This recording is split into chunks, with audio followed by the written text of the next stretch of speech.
മുഴുവൻ Hormuz കടലിടുക്കിലെ എണ്ണക്കപ്പലുകളിലും Gulf മേഖലയിലെ യുദ്ധക്കപ്പലുകളിലും പതിഞ്ഞിരിക്കുമ്പോൾ തിരശ്ശീലയ്ക്ക് പിന്നിൽ റഷ്യയും ഇറാനും ചേർന്ന് അതീവ രഹസ്യവും തന്ത്രപ്രധാനവുമായ മറ്റൊരു കരുനീക്കം നടത്തുകയാണ്.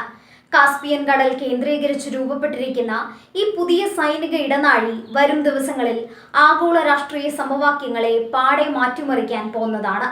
അമേരിക്കൻ രഹസ്യാന്വേഷണ ഏജൻസികളെ പോലും അമ്പരപ്പിച്ചുകൊണ്ട് ഒരു വൻ ശക്തിക്കും തടയാനാവാത്ത വിധം ഒരു രഹസ്യ പിൻവാതിൽ ഇവിടെ തുറക്കപ്പെട്ടിരിക്കുന്നു. ഹോർമൂസ് കടലിടുക്കിൽ US നേവിയുടെ ശക്തമായ സാന്നിധ്യമുള്ളതിനാൽ അവിടെ ഒരു ഉപരോധം ഏർപ്പെടുത്തുക എന്നത് അമേരിക്കയ്ക്ക് എളുപ്പമാണ്. എന്നാൽ കാസ്പിയൻ കടലിലെ സാഹചര്യം തികച്ചും വ്യത്യസ്തമാണ്. 5 രാജ്യങ്ങളാൽ ചുറ്റപ്പെട്ട ഈ കടലിലേക്ക് പ്രവേശിക്കാൻ അന്താരാഷ്ട്ര നിയമങ്ങൾ അനുസരിച്ച് അമേരിക്കൻ നാവികസേനയ്ക്കോ മറ്റ് നാറ്റോ സഖ്യകക്ഷികൾക്കോ അനുവാദമില്ല. ഈ പരിമിതിയെയാണ് വ്ളാഡിമിർ പുടിനും ഇറാൻ ഭരണകൂടവും തങ്ങളുടെ ഏറ്റവും വലിയ ആയുധമാക്കി മാറ്റിയിരിക്കുന്നത്. റഷ്യയിൽ നിന്ന് ഇറാനിലേക്കും തിരിച്ചുമുള്ള ആയുധ കൈമാറ്റത്തിന് കാസ്പിയൻ കടൽ ഇപ്പോൾ ഒരു അൺടച്ചബിൾ പാതയായി മാറിയിരിക്കുന്നു. ഡ്രോണുകളുടെ നിർമ്മാണത്തിന് ആവശ്യമായ തന്ത്രപ്രധാന ഭാഗങ്ങൾ, മിസൈൽ സാങ്കേതിക വിദ്യകൾ, അത്യാധുനിക യുദ്ധ സാമഗ്രികൾ എന്നിവയാണ് ഈ പാതയിലൂടെ പ്രധാനമായും ഒഴുകുന്നത്. ഉപഗ്രഹ നിരീക്ഷണങ്ങൾക്കും റഡാറുകൾക്കും കണ്ടെത്താൻ കഴിയാത്ത വിധം അത്യന്തം രഹസ്യമായാണ് ഈ ചരക്കു നീക്കങ്ങൾ നടക്കുന്നത് എന്നത് പെന്റഗണിനെ വല്ലാതെ അസ്വസ്ഥമാക്കുന്നുണ്ട്. അമേരിക്കയുടെയും സഖ്യകക്ഷികളുടെയും ഉപരോധങ്ങൾ മൂലം ഇറാന്റെ ആയുധപ്പുരകൾക്ക് വലിയ തോതിലുള്ള ക്ഷതങ്ങൾ സംഭവിച്ചിരുന്നു. പ്രത്യേകിച്ച് ഇറാന്റെ ഡ്രോൺ സാങ്കേതിക വിദ്യ ലോകമെമ്പാടുമുള്ള സംഘർഷങ്ങളിൽ വലിയ പങ്കുവഹിക്കുന്ന സാഹചര്യത്തിൽ അതിന്റെ നിർമ്മാണം തടസ്സപ്പെടുത്തുക എന്നതായിരുന്നു പാശ്ചാത്യ ശക്തികളുടെ ലക്ഷ്യം. എന്നാൽ മോസ്കോ നൽകുന്ന ഈ പുതിയ ലൈഫ് ലൈൻ വഴി തങ്ങളുടെ തകർന്നടിഞ്ഞ ആയുധ ശേഖരത്തെ പുനർനിർമ്മിക്കാനുള്ള സുവർണാവസരമാണ് ഇറാൻ ഇപ്പോൾ ഉപയോഗപ്പെടുത്തുന്നത്. ഈ സൈനിക സഹകരണം കേവലം ഉപരിപ്ലവമായ ഒന്നല്ല, മറിച്ച് ആഴത്തിലുള്ള തന്ത്രപരമായ പങ്കാളിത്തത്തിന്റെ ഭാഗമാണ്. റഷ്യയുടെ യുക്രൈൻ അധിനിവേശത്തിന് ഇറാനിയൻ ഡ്രോണുകൾ വലിയ പിന്തുണ നൽകിയപ്പോൾ പകരം ഇറാന്റെ സൈനിക ശേഷി വർദ്ധിപ്പിക്കാൻ റഷ്യൻ സാങ്കേതിക വിദ്യകൾ കൈമാറ്റം ചെയ്യപ്പെടുന്നു. ഈ കൊടുക്കൽ വാങ്ങലുകൾ സുഗമമാക്കാൻ കാസ്പിയൻ കടലിനേക്കാൾ സുരക്ഷിതമായ മറ്റൊരിടം ലോകത്തെവിടെയുമില്ലെന്ന് ഇരു രാജ്യങ്ങളും തിരിച്ചറിയുന്നു. ഭൗമരാഷ്ട്രീയപരമായി നോക്കിയാൽ കാസ്പിയൻ കടലിന്റെ നിയന്ത്രണം റഷ്യയുടെയും ഇറാന്റെയും കൈകളിലാണ്. ഇവിടെ ഏതെങ്കിലും തരത്തിലുള്ള ഇടപെടൽ നടത്താൻ അമേരിക്കയ്ക്ക് തുർക്കിയുടെയോ മറ്റ് അയൽ രാജ്യങ്ങളുടെയോ സഹായം തേടേണ്ടി വരും. എന്നാൽ നിലവിലെ രാഷ്ട്രീയ സാഹചര്യത്തിൽ അതൊട്ടും എളുപ്പമല്ല. ഈ പ്രതിസന്ധിയാണ് ലോജിസ്റ്റിക് ബാക്ക്ഡോർ എന്നറിയപ്പെടുന്ന ഈ രഹസ്യ ഇടനാഴിക്ക് ശക്തി പകരുന്നത്. കപ്പൽ ഗതാഗത മേഖലകളിൽ രേഖപ്പെടുത്താത്ത വിധം വ്യാജ തിരിച്ചറിയൽ രേഖകൾ ഉപയോഗിച്ചും ട്രാൻസ്പോണ്ടറുകൾ ഓഫാക്കിയുമാണ് പല കപ്പലുകളും ഈ റൂട്ടിലൂടെ സഞ്ചരിക്കുന്നത്. റഷ്യൻ തുറമുഖങ്ങളിൽ നിന്ന് പുറപ്പെടുന്ന കപ്പലുകൾ ഇറാനിലെ അസ്താരയോ അൻസാലിയോ പോലുള്ള തുറമുഖങ്ങളിൽ എത്തിച്ചേരുന്നു. ഈ യാത്രക്കിടയിൽ അവയെ പരിശോധിക്കാനോ തടയാനോ ആർക്കും സാധ്യമല്ല എന്നത് അന്താരാഷ്ട്ര സുരക്ഷാ ഏജൻസികൾക്ക് വലിയ വെല്ലുവിളിയായി മാറിയിരിക്കുകയാണ്.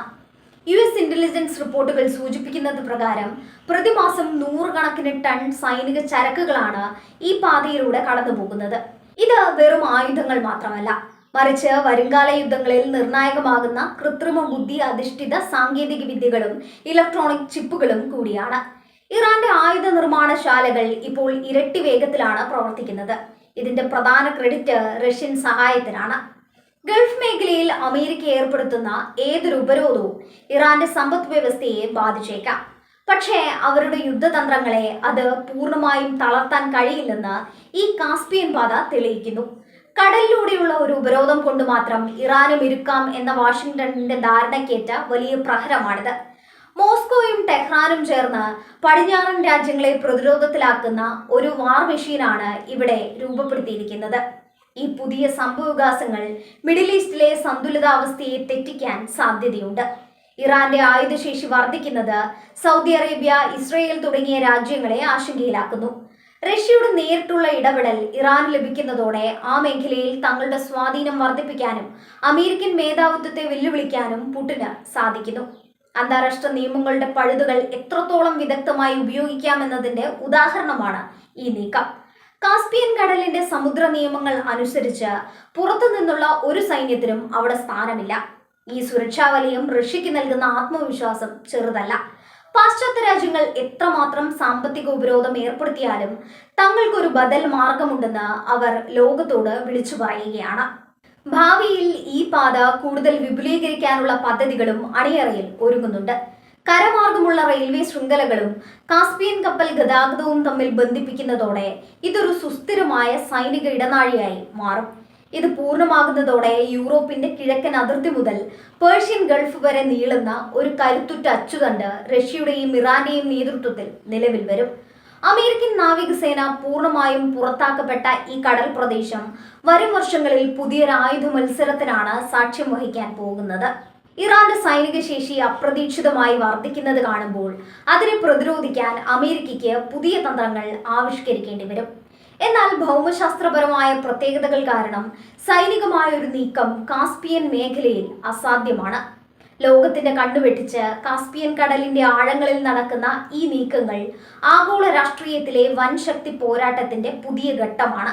ഇറാന്റെ ആയുധപ്പുരകൾ വീണ്ടും നിറയുന്നതും റഷ്യയുടെ സൈനിക സ്വാധീനം വർദ്ധിക്കുന്നതും ലോകരാജ്യങ്ങളെ ഒരുപോലെ ഉറ്റുനോക്കാൻ പ്രേരിപ്പിക്കുന്ന ഘടകമാണ്.